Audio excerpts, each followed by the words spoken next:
Hi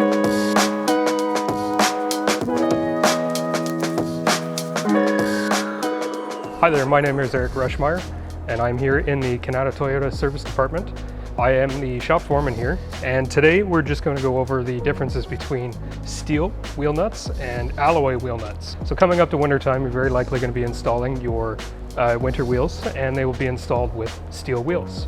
And we have to pair those with steel wheel nuts. And they sit on the rim correctly so that they can be tightened down. If you were to use the alloy wheel nut, what can happen is this washer actually tightens down with the alloy wheels. They'll actually corrode and seize, and then when you go to put them back on your alloy wheels, they won't tighten down properly. The wheel may come loose, may not be secure, and this can lead to a very costly repair.